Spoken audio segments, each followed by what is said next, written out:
Welcome to Doomtown!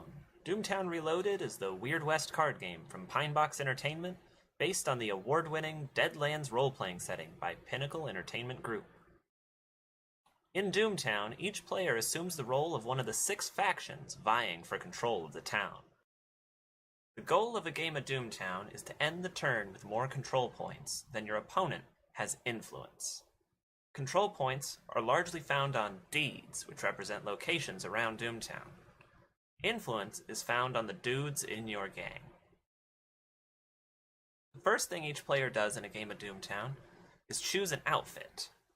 Each outfit card has a title, a faction symbol, determines your starting stash of Ghost Rock, the currency of the Weird West, has an amount of production or extra money you get every turn, and a special ability unique to that outfit.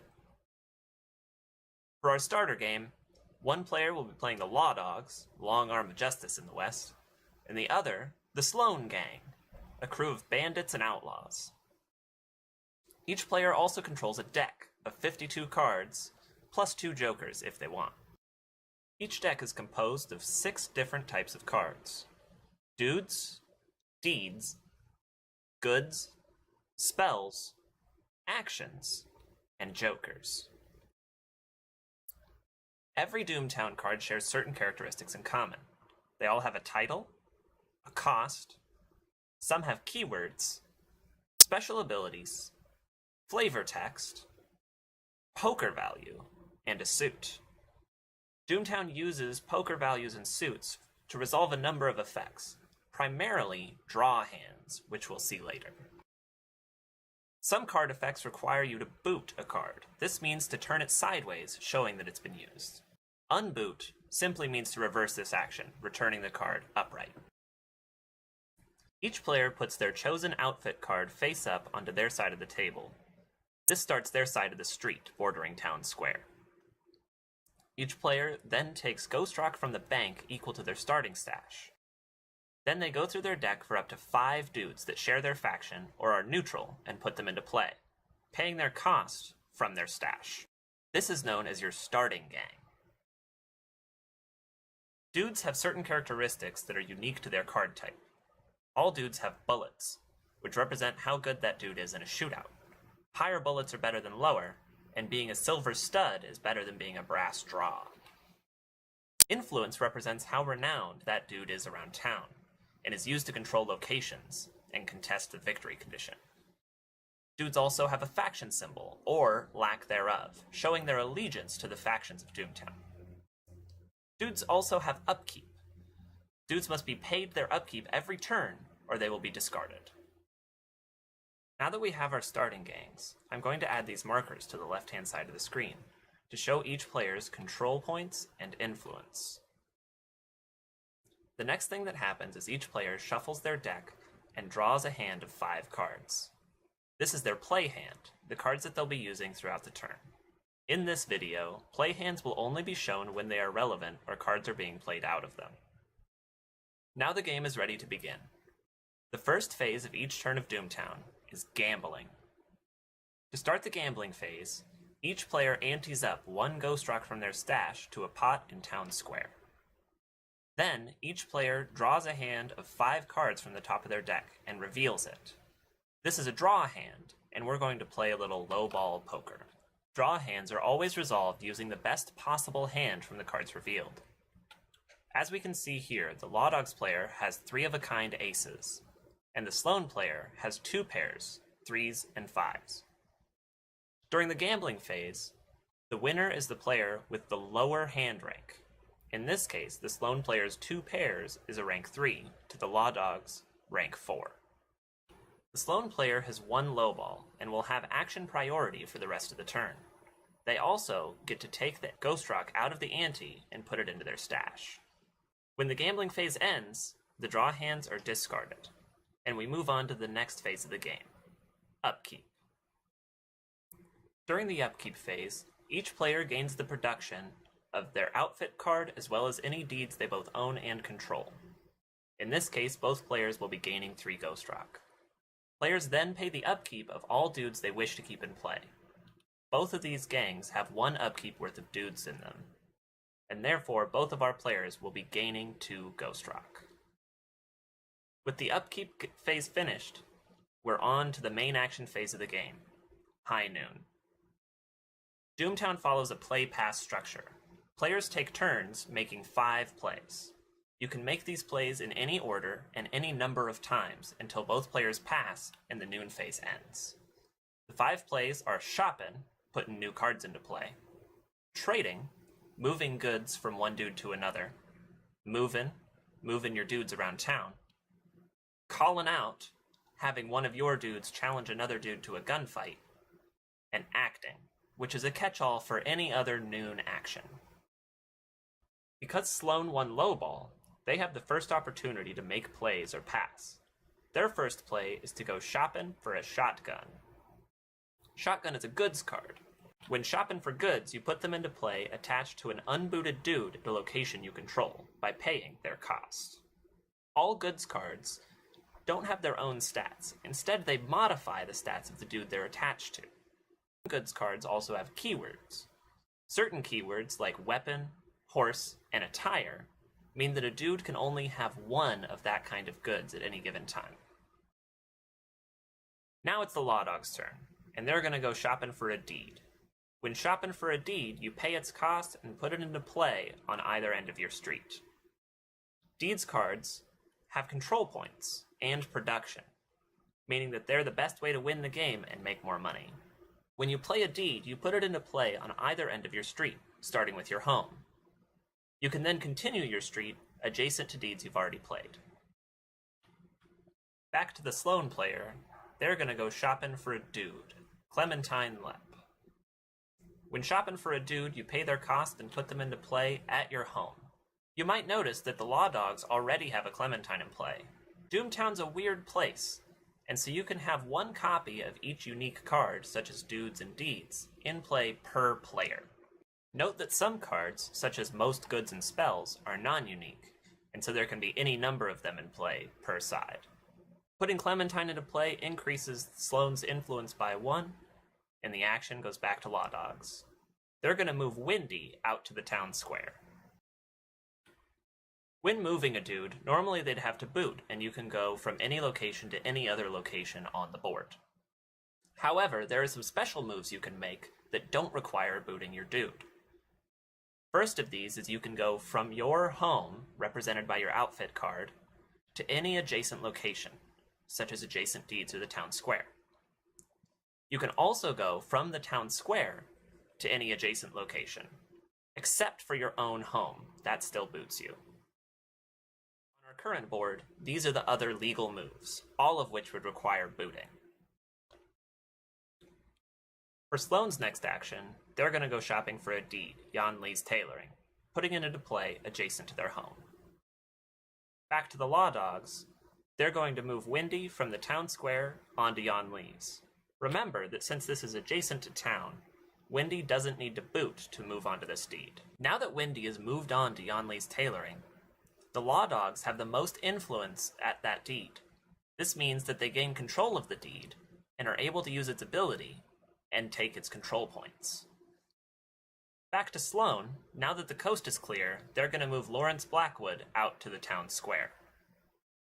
For the Law Dogs action, they're going to go shopping for a goods, quick draw handgun, which they're going to attach to Philip Swinford. Quick draw handgun has a special kind of action called a Cheatin Resolution. This ability can be used whenever a draw hand is revealed that has 2 of the same suit and value. In other words, a hand that wouldn't be legal if you were playing a normal game of poker. Cheatin' hands can be an easy way to get really high hand ranks, but cards like Quick Draw Handgun will keep your opponent honest. Back to Sloan, they're going to move Lawrence onto the Circle M Ranch, gaining control of it and taking the control point. The Law Dogs are then going to move Philip onto the Circle M Ranch. They both have the same amount of influence, so now there's a tie. Whenever there's a tie at a deed, the owner of the deed retains control of it, and so the Law Dogs get their control point back. The Sloan player doesn't much like this, so for their action, Lawrence is going to call out Philip, challenging him to a shootout. Philip has the option to go home booted and refuse the shootout, or he can stay and fight. You call out by having your unbooted dude call out a dude at the same location. You cannot call out a dude at their own home. Let's get a closer look at the shootout underway. After a call out is accepted, posses have to be formed. The leader, or the dude doing the calling, has to form their posse first. Dudes at the location of the shootout, or in adjacent locations, can join the posse. If they're at an adjacent location, those dudes have to boot to move to that location and join the posse. Because none of Sloane's other guys are close enough, Lawrence is going to have to fight this one alone. Then, the Mark forms their posse. That's the dude being called out. Philip joins the posse automatically, and Clementine can boot from the Law Dog's home over to the Circle M Ranch to join Philip's posse. Now we're in the shootout. The first part of the shootout is each player takes turns playing shootout actions until both players pass. Because Sloane won Lowball, they have the first opportunity to play actions or pass. You'll notice that Circle M Ranch has the private keyword. Deeds with the private keyword and homes, which are always private, cause dudes who join posses at their location that don't belong to the owner of the location to gain bounty. Bounty is marked by Ghost Rock tokens, and if that dude is discarded or aced during the shootout, the opposing player collects that bounty and adds it to their stash. Now that posses have been formed and bounties been assigned, the shootout can begin in earnest. For Sloane's action, they're going to play the Stakes Just Rose, an action card from their hand. The Stakes Just Rose moves one of your dudes into your posse. That dude becomes a stud. Sloane is going to move Clint Ramsey from their home to the Circle M Ranch, and he'll join the shootout. He's already a stud, but if he wasn't, the Stakes Just Rose would make him one. Because Clint is joining a posse in a private location, not owned by his owner, he gains a bounty. The Stakes Just Rose is also discarded from the Sloane player's hand because it's an action card. It's now the Law Dog's turn to take a shootout action. They have to answer Clint's shotgun because it has a pretty scary shootout ability. Choose an ace an opposing dude in this shootout with a value less than or equal to this dude's bullets. When a dude is aced, they are sent to their owner's boot hill and are removed from play permanently. Generally, dudes don't come back from getting aced. Philip and Clementine are both legal targets, and this concerns the Law Dog's player. So they're going to use Unprepared. Shootout, choose a dude, boot that dude and their attached cards. That dude gets -1 bullets and cannot use their abilities. Their attached cards lose all traits, abilities, and bullet bonuses. This will boot Clint and his shotgun, as well as removing all of Shotgun's benefits and giving Clint -1 bullets. Shootout actions last until the end of the shootout, so those abilities will come back after this shootout ends. The Unprepared is then discarded. The Sloane player doesn't have any more shootout actions, so they pass. The Law Dog's player will also pass. This causes the shootout to move on to draw hands. Forming shootout hands is a little more complicated than lowball hands. First, you choose your shooter. Generally, this is the dude in your posse who has the best bullets. Your highest stud is a safe bet. You draw 5 cards, plus your shooter's stud rating, +1 for each extra stud dude in your posse. Their bullet rating doesn't really matter. They can have 0 bullets, they could have 100. They all provide +1, other than your shooter. You then discard and redraw up to your shooter's draw rating, +1 for each extra draw dude in your posse. You have to do all these discards at the same time. Then you choose 5 cards to form your hand, and discard the rest. The Law Dog's player only has draws, they don't have any studs. So they'll choose Philip as the shooter, giving them a total of 3 draw, 2 from Philip and 1 from Clementine. Their initial hand isn't very good, pair of 10s. So they're going to discard the 8, the ace, and the 2, and hope to redraw into some more 10s. They end up with more 8s, but that's fine.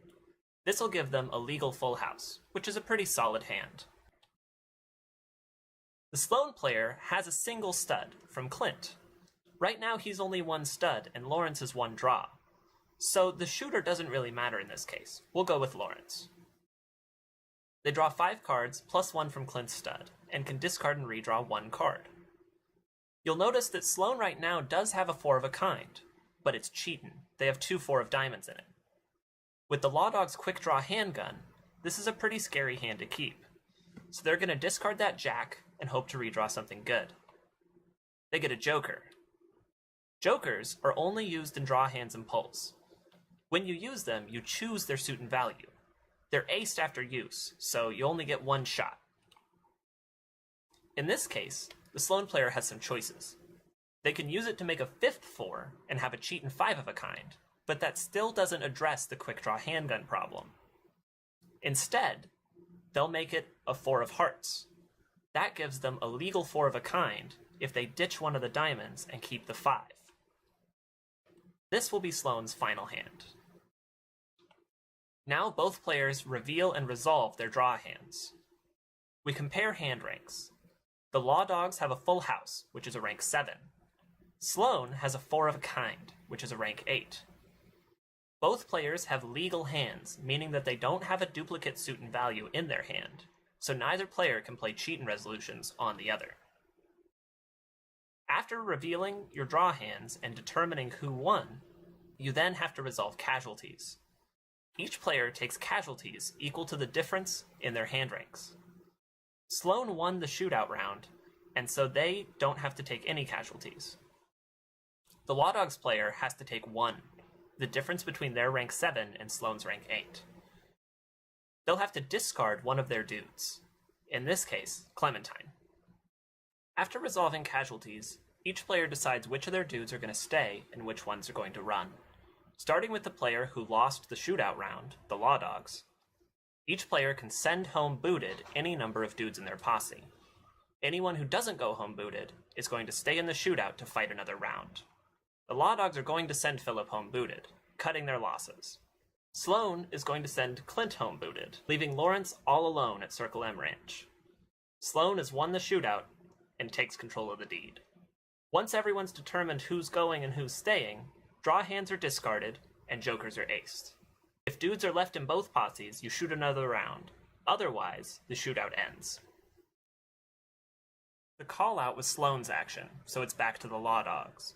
Losing Clementine has put them at a precarious 2 influence, so the Law Dogs are going to shop for another dude, Lucy Clover, paying her cost and putting her into play at their home. This will raise the Law Dogs to 4 influence, pretty safe from Sloan's 1 control point. Sloan is going to trade goods. To do a trade in action, you have to have 2 dudes in the same location, and you can move any number of goods between them.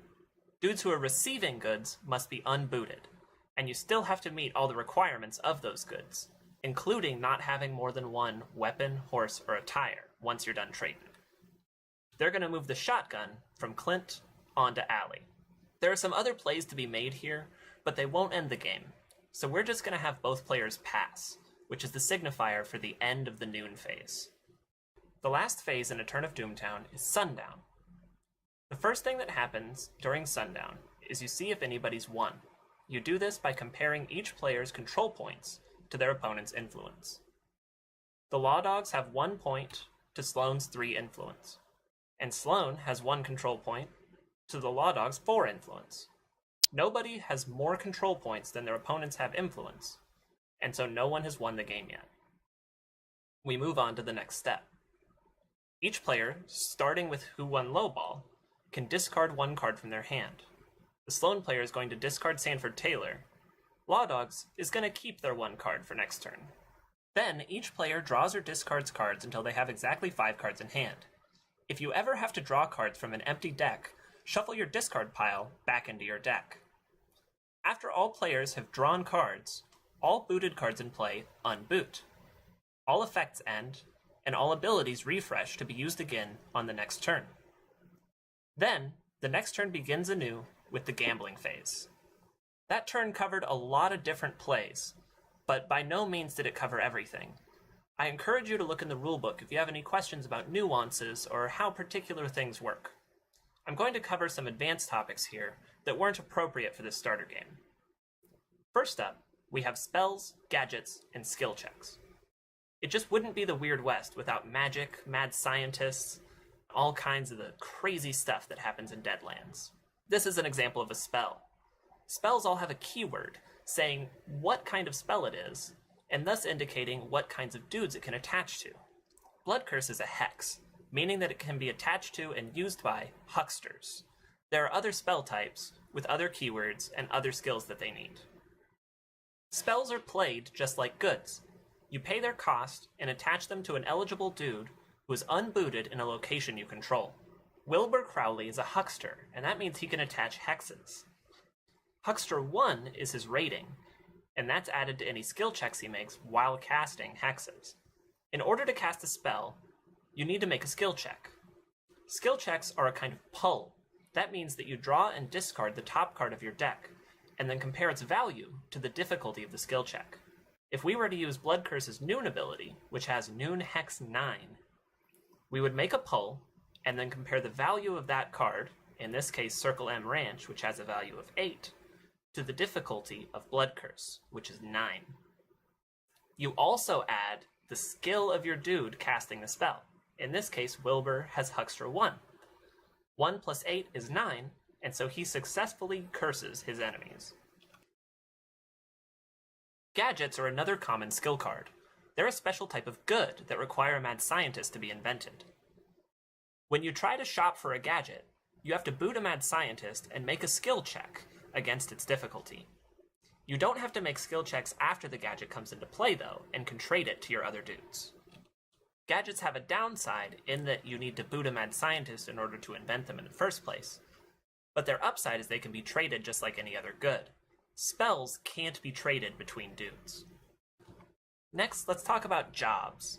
Jobs are a special kind of action that generates a powerful effect, something game-changing enough that your opponent has an opportunity to try and stop you from doing it. Let's go back to this board state. This is right before Lawrence calls out Philip. Let's say that the Sloane player had a kidnapping in their hand, and they're going to play that instead of having Lawrence call out Philip. You'll see kidnapping has the text, Noon Job Boot, mark a dude. Your posse must have more total bullets than the marked dude. Raise the bounty of each dude in your posse by 1. If successful, discard the mark. So let's break this down piece by piece. The first part, Noon Job Boot. That means that this is starting a job, and that boot is a requirement. You choose a leader, a dude who's going to perform the job, and he has to boot to do it. Clint's gonna boot to pay that cost for kidnapping. The next part, mark a dude. The mark is the object of the job. In most cases, this will be a dude, in which case, the job will affect that dude. Other jobs mark locations, in which case that's where you're doing the job, and it generally does something a little more abstract. This mark will be Clementine. Normally, you can't call out a dude at a person's home, but this isn't a call out, it's a job. So Clementine is a legal target. Your posse must have more total bullets than the marked dude. This is a special requirement on kidnapping. We're already meeting that because Clint has 3 bullets, 2 on his own plus 1 from the shotgun, to Clementine's 0. Clint can bring other people with him on this job, just like any other shootout. Anyone adjacent to the leader's location can boot to join him, and anyone at his location can also join him. In many cases, a job will have a leader and a mark in separate locations. In that case, the leader and anyone who joins his posse will move to the location of the mark. This means that even if you're at the location of the leader, you still might have to boot to move to the location of the mark. After anyone near the leader joins, dudes adjacent to the mark can also join the leading posse. In this case, Lawrence could also boot over to the Law Dog's home to join the kidnapping on Clementine. As far as defense goes, anyone at the location of the mark can join the posse unbooted. Anyone at adjacent locations can join by booting in, just like in the leading posse. The only person on this board state who can't participate in this job is Wendy. She's too far away to join the defense posse, and she's on the wrong side to join the leading posse. In this example, Sloane's posse will be Clint as the leader, Allie will join him from Clint's location, and Lawrence will join because he's adjacent to the mark. Lawrence, Allie, and Clint will all have to boot because they are moving to the location of the mark, or they are paying the cost on the job. On the Law Dog's side, Clementine will join her own defense posse, and Philip will boot over to the home to also join the mark's posse. Next, we see if there are any additional effects before the if successful text. Kidnapping raises the bounty of each dude in your posse by 1. We'll put those on Clint, Allie, and Lawrence. Then we start a shootout. The posses are already formed. It's the leading and mark posses. Clint, Allie, and Lawrence are entering a posse in a shootout at a location that is private and not owned by their owner. So they get another bounty. The shootout then proceeds as normal, much like we saw earlier. If the posse leading the job wins the shootout by being the last posse still in it, the if successful text on the job happens, in this case discarding the mark. This would happen even if the Law Dogs won the fight but fled home. The if successful text will also happen if the job is unopposed and no one defends the mark. After a successful job, any dudes still in the leading posse go home booted.